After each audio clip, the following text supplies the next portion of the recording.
careful. John's a bad barrister's husband. She comes back, she's out at Dunbar at a caravan. So nice to see you back in Terra Firma, Zoe. The Loch Leven Half Marathon is one of Scotland's most scenic races, except for the start line, which is an industrial estate on the edge of Kinross.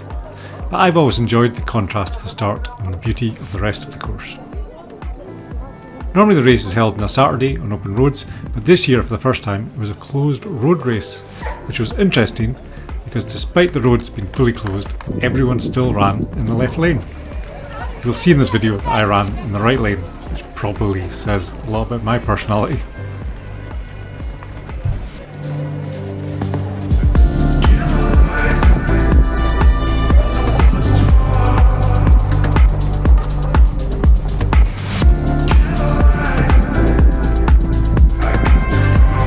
The Loch Leven Half Marathon must also be one of the easiest half marathon loops in Scotland. After the start, you immediately turn right, and then you only have to turn left 3 times after that before you're back at the start. That's 1 turn every 4 miles. You can't get easier than that without running along the M8 to Edinburgh. It's almost impossible to get lost. Well, no. My brother and I managed to get lost. It was back in 2014. We turned up the race and then realised we'd forgotten to enter it. We were with a couple of other folk who had remembered to enter, so we thought, well, if they do the race properly, we'll actually run it the opposite way round. That way we'll all meet in the middle. That was the theory. The reality was we didn't know how to do the route backwards. We took what we thought was a shortcut, but it ended up 3 miles longer across farmers' fields. By the time we'd finished, we'd done 18 miles and were covered in mud. The lesson there is, always remember to enter races. This section to Scotland Well is one of my favourite bits, probably because it's the first real stretch of downhill. The biggest hill on the route starts in Scotland Well. It's not a long climb, but it does take it out of you. I was thankful the weather was cool. The previous year it had been sunny, which made the climb hard work.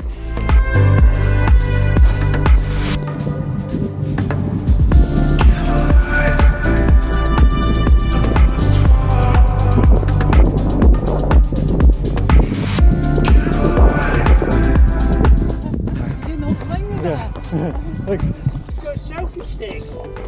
Nice. This means I can speed up there and it makes me look faster. Oh, brilliant. Well done, sir. I completed the first half of the race in 48 minutes. My aim was a sub 2-hour race. Normally I would try and do it in 1 minute 45, but a good friend of mine had passed away the previous week and it had been a tiring and stressful few days. I didn't think my mind or body would appreciate trying to run fast. So in the second half I slowed down and I was determined to take it a lot easier.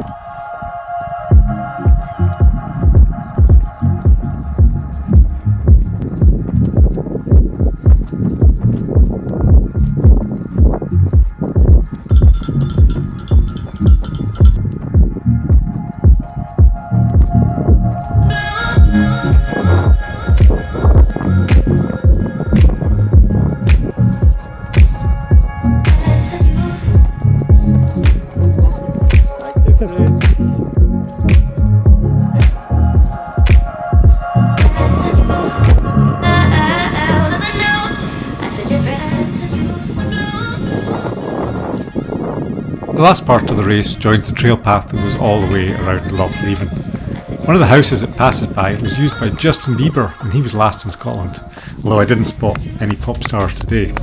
Thankfully, I also didn't spot any velociraptors, the dinosaurs from Jurassic Park. The bus stops in Kinross used to have a sign on them saying it has been 0 days since our last velociraptor accident. I'm hoping the sign was a joke.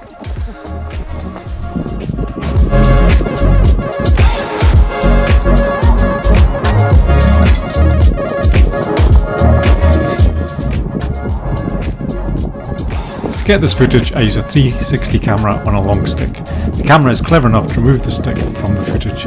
If you look closely at the finish, you might spot it. The announcer sure did. I was carrying it behind me and he said, "And here's Ian Todd. I think he's lost his dog." Admit, it does look a bit like a lead. This is a great race and one I'll do whenever I can.